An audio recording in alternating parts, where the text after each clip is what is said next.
दोस्तों, लाइट इस यूनिवर्स में सबसे फास्ट ट्रैवल करने वाला फिजिकल ऑब्जेक्ट है। पर जैसे ही किसी जगह से लाइट जाती है तो अंधेरा उस जगह को पलक झपकने से पहले ही ऑक्यूपाई कर लेता है। तो आखिर इस अंधेरे की स्पीड कितनी होती है और क्या ये स्पीड ऑफ लाइट को सच में बीट कर सकता है? अब आइंस्टाइन की इक्वेशन E=mc² में अगर मास 0 होता है तो एनर्जी भी तो 0 होनी चाहिए, राइट?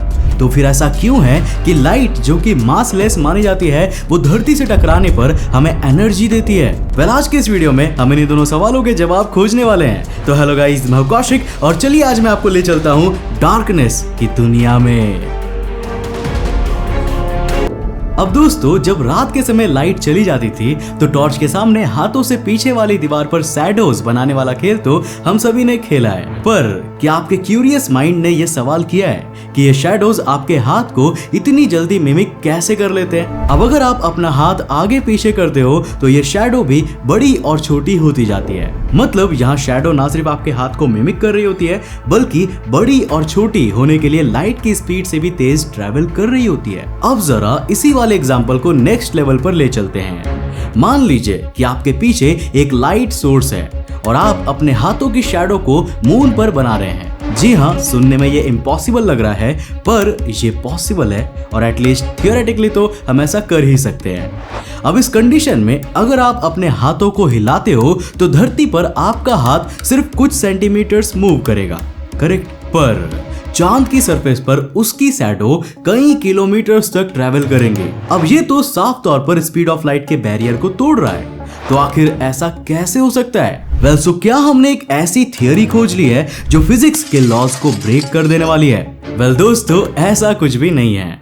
दरअसल यहाँ जो कुछ भी हो रहा है वो सब कुछ फिजिक्स के लॉज के अंडर ही हो रहा है। अब यार, जैसा कि मैंने आपको पहले ही क्लियर कर दिया था कि लाइट इस यूनिवर्स में ट्रैवल करने वाला फास्टेस्ट फिजिकल ऑब्जेक्ट है।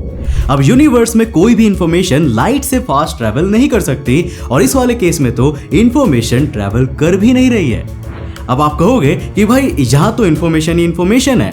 वेल, सबसे पहले जब लाइट हमारे हाथ से टकराती है तो मून की सरफेस पर ये इंफॉर्मेशन पहुंचती है कि हाथ की एक शैडो बनानी है। फिर जब हम हाथों को हिलाते हैं तो इंफॉर्मेशन जाती है कि शैडो को हाथ के इंप्रूवमेंट के हिसाब से मूव करना है।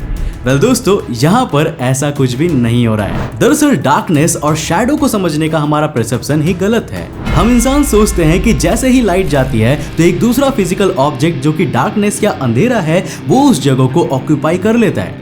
पर डार्कनेस कोई फिजिकल ऑब्जेक्ट होता ही नहीं है। दरअसल लाइट के एब्सेंस को ही डार्कनेस कहते हैं।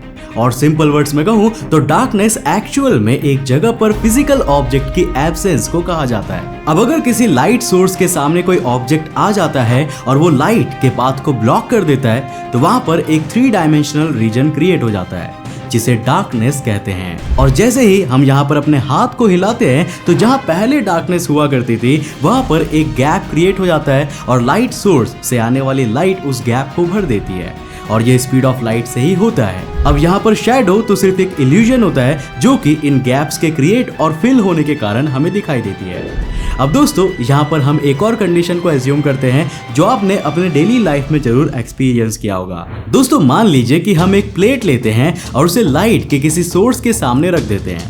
अब इससे सामने वाली दीवार पर उसकी शैडो बन जाएगी, राइट? अब हम एक और प्लेट लेंगे और पहली वाली प्लेट के बेहद ही करीब लाएंगे। अब यहाँ पर आप देखोगे कि दोनों प्लेट्स की शैडो एक दूसरे से चिपकी हुई दिखाई देती है, जबकि रियलिटी में उनके बीच थोड़ा डिस्टेंस था, है कि नहीं?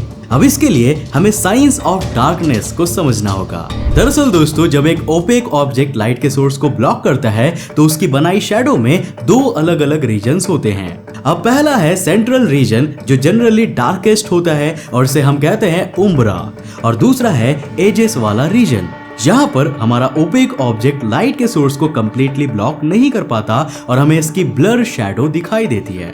अब शैडो के इस रीजन को पेनुम्ब्रा कहते हैं। अब जब 2 अलग अलग ऑब्जेक्ट्स के पेनुम्ब्रा आपस में सुपर इम्पोज होते हैं तो ये पहले से ज्यादा डार्क रीजन बना लेते हैं और हमें ऐसा लगता है मानो ये ऑब्जेक्ट आपस में चिपके हुए हैं। अब यहाँ ये भी जान लो कि इस फेनोमेनन को शैडो ब्लिस्टर इफेक्ट कहा जाता है। वैसे दोस्तों, लाइट भी कितनी अजीब चीज होती है ना। इसमें कितने ही ऐसे सीक्रेट्स छिपे हुए हैं जिनसे हम इंसान आज तक अनजान हैं और सरप्राइजिंग बात तो यह है कि हम दुनिया को देख भी इसी के कारण रहे हैं। लेकिन आपने ये तो जरूर सुना होगा कि फोटॉन्स मासलेस होते हैं, लेकिन फिर भी लाइट में एनर्जी होती है। पर आइंस्टाइन के मास एनर्जी इक्विवेलेंस के अनुसार तो ये गलत है। दरअसल E इक्वल्स टू mc², अगर इस इक्वेशन में हम m यानी कि मास की जगह पर 0 रखते हैं तो c यानी कि स्पीड ऑफ लाइट का कोई भी इंपॉर्टेंस नहीं रह जाएगा और 0 से मल्टीप्लाई होने पर ओवरऑल आंसर भी 0 ही हो जाएगा।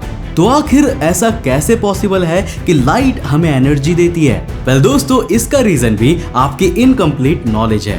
दरअसल आइंस्टाइन की मास एनर्जी इक्विवेलेंस की equation E equals to mc² नहीं है। दरअसल वो है E² equals to p² c² plus m² c⁴। E equals to mc² इस इक्वेशन का सिर्फ एक स्पेशल केस है जो हम बाद में डिस्कस करेंगे।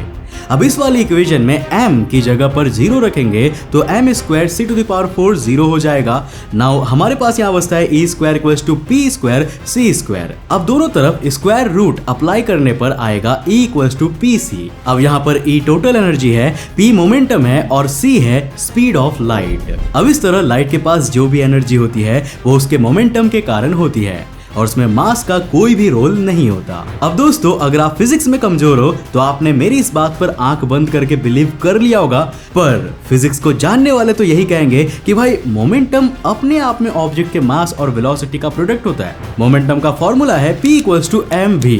तो मास तो यहाँ पर भी है और जब हम लाइट का मोमेंटम कैलकुलेट करेंगे तो उसे भी 0 ही आना चाहिए, राइट? वेल, अगर आप भी यही सोचते हैं तो ये भी आपकी हाफ नॉलेज का ही एग्जांपल है। दरअसल मोमेंटम एक मूविंग ऑब्जेक्ट की डायरेक्शनल प्रॉपर्टी होती है जो डिस्क्राइब करती है कि वो किसी दूसरे ऑब्जेक्ट पर कितना इंपैक्ट डाल सकता है। अब एक मासलेस ऑब्जेक्ट भी मोमेंटम को ऑक्युपाई कर सकता है, बस शर्त यह है कि वो एक वेव होना चाहिए। और जैसा कि मेरे दोस्त आप जानते ही होंगे कि लाइट सिर्फ पार्टिकल नहीं होता बल्कि वो डुअल नेचर को शो करता है। ये पार्टिकल भी है और वेव भी है। अब एक वेव अपने मोशन के कारण मोमेंटम को ट्रांसपोर्ट करती है और इसके लिए ऑब्जेक्ट के फिजिकल मास की कोई भी नीड नहीं होती है। अब इसे हम वाटर वेव्स के एग्जांपल से समझ सकते हैं। जब समुद्र में वेव्स जनरेट होती है तो वो वाटर को अपने साथ कैरी करती है, पर वाटर का मास इसमें कोई रोल नहीं निभाता। और ऐसा ही सेम लाइट वाले केस जैसा होता है, जहां लाइट वेव्स फोटॉन्स को कैरी करते हैं पर फोटॉन्स के मास से कोई भी फर्क नहीं पड़ता। अब जब ये वाटर वेव्स किसी ऑब्जेक्ट से टकराती है तो ये उस पर बहुत ज्यादा प्रभाव डालती है और कई केसेस में तो उसे डिस्ट्रॉय भी कर देती है। अब इसे हम एक दूसरे एग्जांपल से बेटर तरीके से समझ सकते हैं। इमेजिन करो कि दो लड़कियां हैं। Oh my God!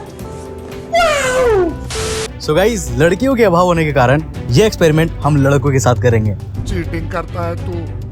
और उन्होंने एक रस्सी को एक एक एंड से पकड़ा हुआ है। अब एक लड़की अपने एंड की रस्सी को वेव के फॉर्म में शेक करती है तो दूसरे एंड पर खड़ी लड़की के हाथ पर भी उसका असर पड़ेगा। लेकिन अगर आप यहाँ पर गौर करेंगे तो कोई भी मास ट्रांसपोर्ट नहीं हो रहा है, बल्कि ये कम्प्लीटली वेव और उससे ट्रांसपोर्ट हुए मोमेंटम के कारण हुआ है, जिसके एनर्जी का इंपैक्ट हमें देखने को मिला। पर ऐसे ऑब्जेक्ट्स का क्या जिनमें ना तो मास होता है और ना ही मोमेंटम? वेल, आइंस्टाइन की मास एनर्जी इक्विवेलेंस के अनुसार ऐसे ऑब्जेक्ट्स की एनर्जी 0 होनी चाहिए।